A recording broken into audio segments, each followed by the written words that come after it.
कार्यक्रम के पुण्यार्चक हैं आयोजक श्री दिगंबर जैन साधु सेवा समिति, शामली, उत्तर प्रदेश। सभी गुरु भक्तों का एक ही प्रण, साधु सेवा और समर्पण। इसी भाव एवं भावना के साथ कार्य कर रहा है साधु सेवा ट्रस्ट। हम जानते हैं हमारे गुरुओं ने हमें इतना सब कुछ दिया, परंतु हमने अपने गुरुओं के लिए क्या किया, ये सवाल जरूर उठता है। देश के कई ऐसे प्रांत हैं जहां पर दिगंबर मुनियों को विहार करने में बहुत कठिनाई आती है। चौके वाले न मिलने पर विहार के दौरान आहार की व्यवस्था भी नहीं बन पाती। कई गांव व शहर आज भी ऐसे हैं जहां साधु संतों के चातुर्मास नहीं हुए हैं। इन सब को देखते हुए श्री साधु सेवा ट्रस्ट का उदय हुआ, जिससे दिगंबर मुनियों के आहार, विहार, प्रवास आदि की व्यवस्था को सुचारू रूप से बनाया जा सके, जिसके माध्यम से हमारा समाज, धर्म, संस्कृति सब सुरक्षित रह सकते हैं। क्यों न हम भी अपनी चंचला लक्ष्मी का सदुपयोग करें एवं अपने सच्चे गुरुओं की रक्षार्थ हेतु आगे आएं।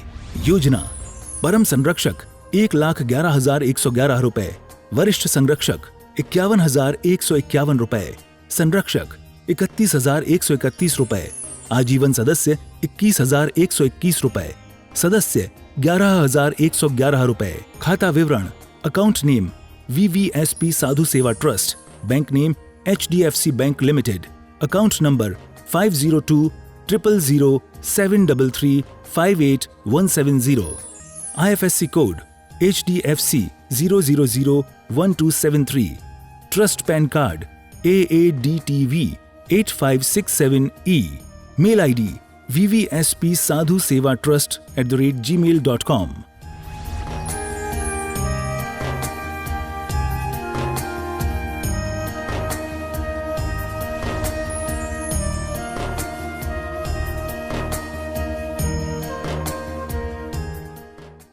सभी महानुभाव,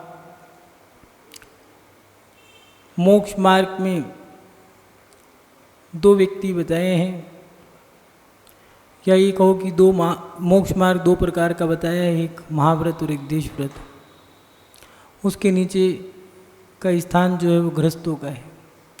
गृहस्थ जीवन अपने आप में ही एक बोझ है, बहुत सारे काम हैं।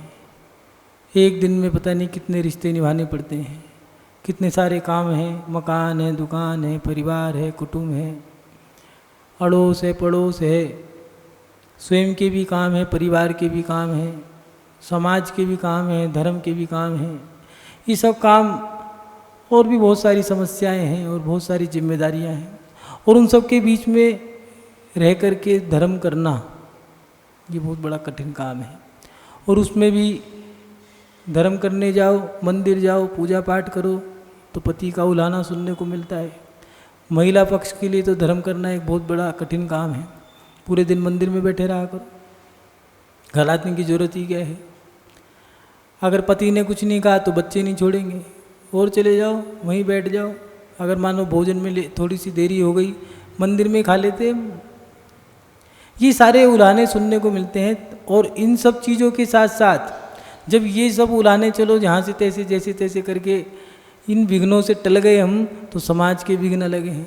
कोई त्यौहार आ गया है तो समाज में जो अनुष्ठान होते हैं, धार्मिक अनुष्ठान, पूजा, दान, स्वाध्याय, वंदना, इन सब में किसी ने विघ्न डाल दिया। कोई बस लेके जा रही थी तो विघ्न डाल दिया।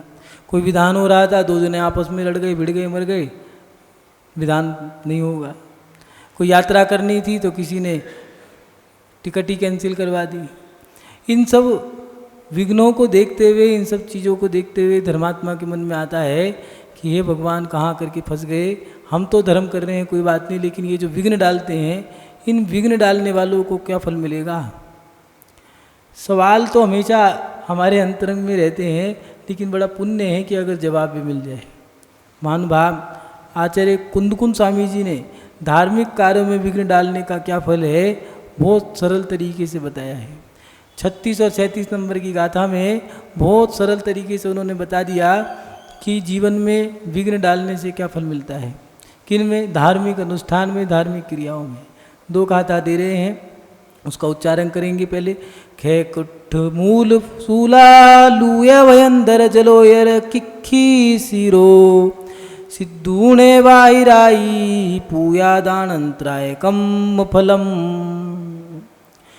नरे तिरियाई दुग्गई दारिद्र विले वियलंग हानि दुखाणी देव गुरु सत्य वंदन सुदभेद सज्जय विघ्न फलम। यहाँ आचार्य कुंदकुंद स्वामी जी लिख रहे हैं, खे कुट मूल सूला लुए भयंदर जलोयर किक्की सीरो। देव पूजा जिनेन्द्र भगवान की वंदना में यात्रा करना, वंदना करना या स्वाध्याय करना इत्यादि में, इन सारी क्रियाओं में अगर कोई विघ्न डालता है, अंतराय डालता है, तो उसे व्याधि होती हैं। कौन कौन सी उन व्याधियों के नाम तक बता दिए। क्षय का रोग, कुष्ठ रोग, क्षय मानने टीबी एक ऐसी बीमारी है जो व्यक्ति को धीरे धीरे तिल तिल करके मार देती है। भगवान ये बीमारी किसी को ना हो, लेकिन जिन्होंने बड़ा पाप किया है उन्हें तो भोगनी पड़ेंगी। मर जाए कोई बात नहीं, कोई छोटी बड़ी बहुत बड़ी बात नहीं है, मर गया ठीक है, मरना तो सबको है, लेकिन सड़ सड़ के मरे, घुट घुट के मरे, वो बहुत बड़ी पीड़ा वाली बात है। यहाँ पर वही दे रहे हैं कि क्षय का रोग, टीबी जो है बहुत गंदी बीमारी है। टीबी एक संक्रमण बीमारी है, ये बीमारी फैलती भी है। उसके बाद यह है कुष्ठ रोग, 16 प्रकार का कुष्ठ रोग दिया है। कुष्ठ रोगी व्यक्ति, और ये जो रोगी हैं, ये रोगी मुनि महाराज को आहार भी नहीं दे सकते और भगवान की पूजा पाठ अभिषेक नहीं कर सकते। कारण अगर भगवान का अभिषेक करता है तो रोगी कोढ़ी व्यक्ति अगर भगवान की पूजा अभिषेक करता है, दूर बैठ के पूजा कर ले चलो कोई बात नहीं, लेकिन अभिषेक करता है तो भगवान का जो पाषाण है उसकी ऊर्जा उसका अतिशय खत्म कर देता है। और मुनि महाराज को अगर आहार देता है तो उसके संक्रमण और उसकी वर्गनाओं के माध्यम से साधु का स्वास्थ्य ठीक हो जाता है, खराब हो जाता है। इसीलिए आचार्य भट्टेकर स्वामी ने दिया मूलाचार में कि दिगंबर साधु रोगी से आहार नहीं लेते। कुष्ठ रोग 16 प्रकार का होता है। एक दाग वाला होता है जिसमें भूरे रंग के दाग, सफ़ेद रंग के दाग, पीले रंग के दाग, चेहरे पे छोटे छोटे दाग हो जाते हैं। इनसे मुनि महाराज आहार नहीं लेते, गिलानी हो गई तो अंतराय कर देंगे। एक दाने वाला कोढ़ होता है, छोटे से दाने होते हैं, उनमें खुजली होती है, उनमें से पानी निकलता है, बड़े हैं, फोड़े हैं, फुंसी हैं और उनमें से पीप निकल रही है, पस निकल रही है। इनको चर्म रोग में लिया है आयुर्वेद में। ये कुष्ठ रोग भी सबसे बुरा कुष्ठ रोग वो होता है जिसमें से पस मवाद भी निकलती है और बदबू भी रहती है। ये कुष्ठ रोग कोटि भट्ट श्रीपाल को भी हुआ है और ये बादीवराज सूर्य मुनि महाराज हुए हैं, उनको भी कुष्ठ रोग हुआ। ये ग्लान कुष्ठ रोग है, ये ऐसे रोग हैं कि व्यक्ति इनको देख ले तो डर जाता है, उसकी शरीर की ऐसी दयनीय स्थिति हो जाती है, शरीर गलने लगता है, अपने आप ही पस निकलने लगती है, लेकिन मरता नहीं है। इसलिए आचार्य भगवान ने दिया यहाँ पर कि जो व्यक्ति ऐसे गंदे काम करते हैं उनके लिए क्षय का रोग, कुष्ठ रोग, मूल व्याधि। मूल व्याधि ऐसा है शरीर में वात विकार इत्यादि होना। व्याधि एक ऐसी चीज़ है शरीर की प्रकृति अवस्था में व्यवधान होना। जैसे मनुष्य जो दिनचर्या है उसकी, वो दिनचर्या नहीं होने देती, उसको व्याधि कहते हैं। व्याधि में रोग कौन सा लगा है, वो रोग कैसा है। मूल रोग एक ऐसा है शरीर में वात का बढ़ जाना। आचार्य कुंदकुंद स्वामी जी ने लिखा है कि 2 रोगों से भगवान बचाना, एक वात और एक भूत। इन 2 बाधाओं से बचा के रखना। भूत अगर किसी को लग गए अभ्यंतर तो उसका जीवन बर्बाद है, क्योंकि वो घर देवों का घर बन गया, कोई भी वहाँ के रुक सकता है। दूसरा, जब बात माने गैस, गैस की बीमारी कैसी होती है, अगर सर में चढ़ गई तो आदमी पागल सा हो जाता है और अगर शरीर में हो गई तो तड़पता है मछली की तरह। ये मूल रोग ऐसा रोग है, शरीर के अंदर व्याधि उत्पन्न हो गई है, टूटन है, रिपोर्ट तो नॉर्मल आएगी लेकिन शरीर उसका ठीक नहीं रहेगा।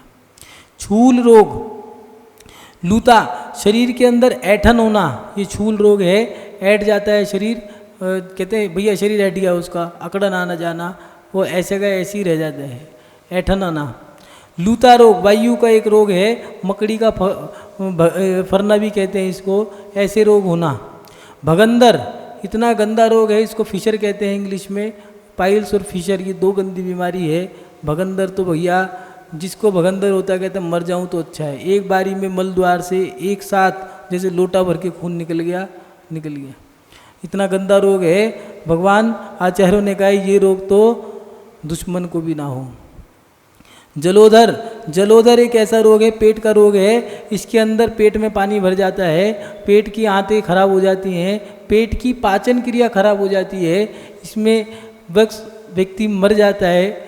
ये बीमारी ऐसी बीमारी है, साइंस भी इसको लाइलाज बीमारी कहते हैं, ठीक नहीं होती, दवाई खाते रहो। नेत्र का रोग, नेत्र का रोग जैसे मोतियाबिंद हो जाना, या फिर किसी का रेटिना खराब हो गया है, आँख तो ठीक है लेकिन रेटिना खराब हो गया। कई लोगों को शुगर है, शुगर होने के बाद वो शुगर अटैक मारती है, या तो हार्ट पे या किडनी पे, नहीं तो आँख पे। अब उम्र तो उसकी 45-50 साल की है और आँखों से दिखना बंद हो गया। अब वो बीमारी को दोष दे रहा है, दोष बीमारी का नहीं है, तुम्हारे कर्मों का है, जो तुमने कर्म किए थे वो भोगने पड़ेंगे। नेत्र के रोग, सिर के रोग, सिर के रोग जो आधार शीशी है जिसको माइग्रेन कहते हैं, बड़ा गंदा रोग है।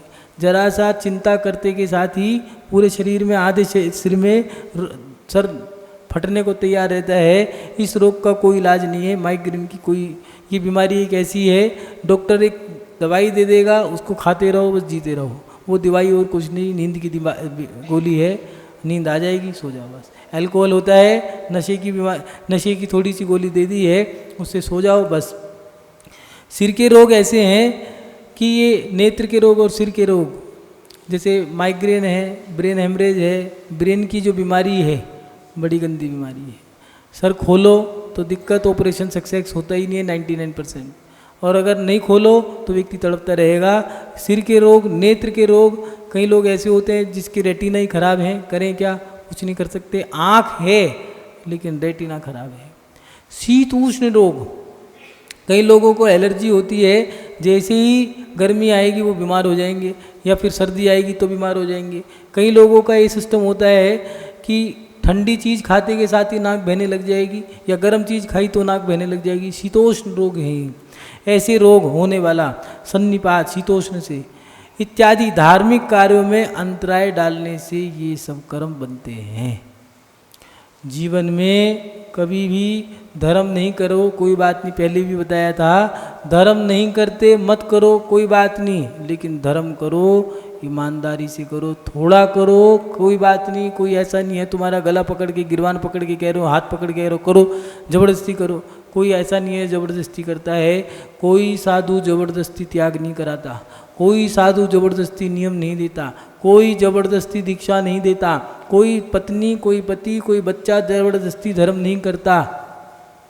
धर्म कर्म करने की व्यक्ति को स्वतंत्रता है, अपनी इच्छा से करो, लेकिन धर्म करना है थोड़ा ही करो, कोई बात नहीं, लेकिन ईमानदारी से करो, छल कपट से मत करो। बहुत बुरे परिणाम हैं ये रोग जिनको हो जाते हैं। मछली भी क्या तड़पती होगी जो ये रोगी तड़पते हैं।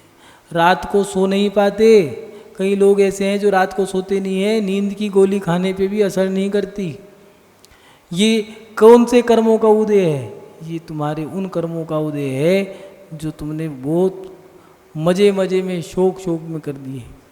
और दूसरी गाथा में आचार्य भगवान लिख रहे हैं, नरक तिर्यंच नरे तिर्याई दुख गई दारिद्रम, इतने बड़े बड़े शब्द लिख दिए भगवान। कैसे सहन करेगा व्यक्ति? नरक तिर्यंच आदि दुर्गति, दरिद्रता, विकलांग, हानि, व्यापार आदि कार्यों में पता नहीं कितने लोग ऐसे हैं, मेहनत पूरी करते हैं, सफलता नहीं मिलती। दुकान है, दुकान पे पूरा समय भी दे रहे हैं, दुनिया भर की मेहनत कर रहे हैं, लेकिन जैसे ही 1,00,000 2,00,000 या लखपति बने तभी घाटा लग गया, फिर वहीं के वहीं पहुंच गए। क्या करें भैया? कौन से कर्म का उदय है? तुमने कहीं ऐसा तो नहीं धर्म के काम में विघ्न डाल दिया हो, इसलिए आज तुम्हें सफलता मिलने में विघ्न आ रहा हो। इसलिए यहाँ दिया है हानि व्यापार आदि कार्यों में। आदि कार्य माने व्यापार आदि का मतलब है, कई महिलाएं ऐसी हैं घर के पूरे काम करती हैं, एक माँ की 2 बेटी हैं, एक मौज ले रही है, एक पूरा काम कर रही है, झाड़ू पोछा, बर्तन भांडे, चूल्हा चौका, नौकर चाकर, घोड़ा गाड़ी, सब चीज़ देख रही है, सब संभाल रही है, सब काम कर रही है, लेकिन किसी के मुंह से ये नहीं निकलता ये लड़की अच्छी है। और एक व्यक्ति घूम रहा है, मौज कर रहा है, लेकिन उसकी सब प्रशंसा कर रहे हैं, वाह बहुत बढ़िया है। एक सास की 2 बहुएं हैं, एक को सर पे बिठा रखा है, एक की पैर की जूती नहीं है, वो बहू कह रही है मेरे को पूछते नहीं है, मेरे पति की कोई इज्जत नहीं है, जितना कितना भी कर लो कोई काम नहीं है, कोई लाभ नहीं है। भैया तुम्हारे कर्मों का फल है, मेहनत करने के बाद भी अगर सफलता ना मिले तो समझ लेना तुमने कोई पाप कर्म ऐसा कर दिया था जो आज तुम करने के बाद भी लाभ नहीं मिल पा रहा। और ये आचार्य लिख रहे हैं हानि भी होगी, नरक में, त्रियंच में, दुर्गति में, दरिद्रता और इसके साथ साथ विकलांग और हानि माने हानि दुखानी, सभी कार्यों में उसको हानि हो रही है। संतान पैदा करने के लिए विवाह हो गया है, पति पत्नी का सहयोग प्राप्त हो गया है, लेकिन लाभ नहीं हो रहा, संतान नहीं हो रही। कौन सा कर्म है भैया? तुमने किसी की धर्म में विघ्न डाला था, अब वो तुम्हें दुखी करके जा रहा है। कई पत्नियां ऐसी हैं जिनके घर के पति बस दुकान दुकान दुकान, पैसा पैसा पैसा। कई बार मन होता है हे भगवान हम जोड़े से एक बार हम भी पूजा करें, हम भी विधान में बैठ जाएं, लेकिन पूरी ज़िंदगी मन मार के बैठ गई, मन मार के ही रह गई कि कभी वही भगवान पूजा करने का अवसर मिल जाए, लेकिन नहीं मिला। क्यों? पति ऐसा मिल गया, ना तो धर्म करता है ना करने देता। कई लोगों का मन होता है चौका लगा लें, लेकिन जब तक वो स्वीकृति नहीं देंगे तब तक लग नहीं सकता, और उन्हें स्वीकृति देनी नहीं है। यात्रा करने का मन है, लेकिन कैसे? मैं जाऊंगा तभी जाना, तभी जाएंगे घूमने, यात्रा करने। खुद जाएंगे नहीं, हमें जाने नहीं देंगे। अब वो कुड़ कुड़ करके रह गए, जिंदगी बर्बादी हो गई, उम्र निकल गई, ना यात्रा कर पाए या यात्रा कर सके। स्वाध्याय कर रहे थे, स्वाध्याय करने में विघ्न डाल दिया, जिस समय पढ़ने बैठो उसी समय सास ने विघ्न डाल दिया, भैया सुनो ये काम कर दो वो काम कर दो। कोई बात नहीं भैया, सहन तो कर गए, लेकिन वो कर्म बंध गए। कर्म प्रत्येक क्षण बनते हैं, कर्म बंधने का कोई ऐसा नहीं है नियामक योग हो 1 बजे कर्म बंधेंगे या 55 साल की उम्र के बाद कर्म बंधेंगे। कर्म तो प्रत्येक क्षण बंध रहे हैं। तुम्हारी क्रिया कैसी है उस पर ध्यान दो। हमारी क्रिया सही है या नहीं है, सम्यक क्रिया है तो अच्छे कर्म बनेंगे, मिथ्या क्रिया है बुरे कर्म बनेंगे। अगर समता भाव से सहन कर गए तो कर्म वहाँ पर कटने की प्रक्रिया शुरू हो जाएगी। यहाँ पर आचार्य भगवान ने 2-3 तरह से बता दिया। एक मिथ्यात्व के साथ करोगे तो बुरे कर्म, खोटी क्रिया करो या तो ऐसे समझ लो कि खोटी क्रिया की पाप कर्म बन गए, अच्छी क्रिया करी पुण्य कर्म बन गए, कुछ भी नहीं किया तो कर्म नहीं बंधे, कर्म आए और चले गए। सूने घर का पाहुना जो आवे तो जाए। मान लो कोई मेरठ से व्यक्ति आया है, मुजफ्फरनगर से कोई मेहमान आ गया, अब पता चला मिलने आया था समधी जी से, समधी जी कहाँ हैं? वो तो मंदिर में बैठे हैं। समधन जी कहाँ हैं? वो मंदिर में बैठे हैं। बच्चे कहाँ हैं? वो तो फैक्ट्री में हैं। अब भैया कोई है ही नहीं यहाँ पर। तो एक काम करो, कब आएंगे? वो तो 12 बजे के बाद आएंगे। क्यों मंदिर में बैठे रहेंगे क्या? नहीं, पूरे पहले पूजा करेंगे, अभिषेक करेंगे, उसके बाद प्रवचन सुनेंगे, उसके बाद आहार दान देंगे। कितना टाइम लगेगा? 1 बजे? भैया इतना टाइम नहीं है, हम तो वहीं के वहीं निकल जाएंगे। अपना होटल में खाया, बाजार में खा पी करके वहीं के वहीं निकल गए। अब क्या हुआ? कुछ नहीं हुआ, आए और चले गए। ऐसे ही हमने कोई क्रिया नहीं करी तो भैया कर्म आए और चले गए। ऐसे ही बुरा कर्म करो, किसी को भोजन परोस दिया और कह दिया लो ठूस लो, तो कहेंगे भैया आज आ गए, आज के बाद आएंगे भी नहीं, रिश्ता भी खत्म। और किसी को कह दिया कि बाबा लो हमारे यहाँ आकर के भोजन कर लो, आज मेरी सालगिरह है, बच्चे का जन्मदिन है, आपको भोजन करना है, आपके भोजन करने से मेरे बेटे का जन्मदिन बन जाएगा या हमारी सालगिरह बनाना सार्थक हो जाएगा। वो व्यक्ति दुआ भी दे गया, भोजन भी कर गया, दुआ भी दे गया और उसके उपहार में कुछ ना कुछ दे गया। तो इसी तरह से हमारे कर्म है, बुरी क्रिया करके बुरे कर्म बनते हैं, अच्छी क्रिया करके अच्छे कर्म। यहाँ आचार्य भगवान दे रहे हैं कि नरक गति, तिरंच आदि दुर्गति, दरिद्रता, विकलांग, हानि और दुख, ये सब देव वंदना, गुरु वंदना, शास्त्र वंदना, शुद्ध भेद और स्वाध्याय में विघ्न करने का फल जानो। महानुभाव, धर्म बहुत बड़ी चीज़ है। आज का समय देख कर के मन बड़ा विचलित होता है। धर्म के साथ जितनी छेड़खानी लोगों ने कर दी है, धर्म को बाजार का या राजनीति का एक चकला बना दिया। धर्म को एक व्यापार बना के रख दिया है। धर्म के साथ जो मन में आए वो करने के लिए तैयार हैं। और आज से 100 साल पहले या 50 साल पहले का इतिहास उठाओ, कैंसर का पेशेंट मिलता नहीं था। बहुत बड़ी बीमारी, बस इतना होता था, झटका लगा, हृदय घात जिसको कहते हैं, अटैक, पड़ा और मर गया। बस उसमें भी हल्ला मच जाता था, आया भैया अटैक पड़ गया, अटैक पड़ गया। पूरा गांव, पूरा कस्बा उसे देखने जाता था घर में। आज ये हालत है। ऐसी ऐसी बीमारी सुनने को मिलती है। पहले के लोग धर्म करते थे, थोड़ा करते थे, ईमानदारी से करते थे। आज के लोग धर्म ज़्यादा कर रहे हैं, दिखावे का कर रहे हैं, धर्म से ही छेड़खानी कर रहे हैं। धर्म में जितनी राजनीति धर्म के साथ करने लग गए हैं। सुनने में नहीं आता था कि इलेक्शन के समय लड़ाई हो गई, हत्तम हत्तम, गुत्था गुत्था, लत्था लत्था, गोलियां चल गई।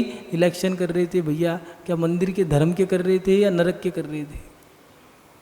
आज मंदिरों के अंदर जो काम होने लग गया, वो काम शायद गुंडे, मवाली या डाकू भी नहीं करते थे। आज बड़ा दुख होता है, लोग अपने आप से गुरुओं को राजनीति का चकला बना डाला। शास्त्रों के अंदर लोगों ने हेरा फेरी करनी शुरू कर दी है, जो मन में आए वो करते हैं।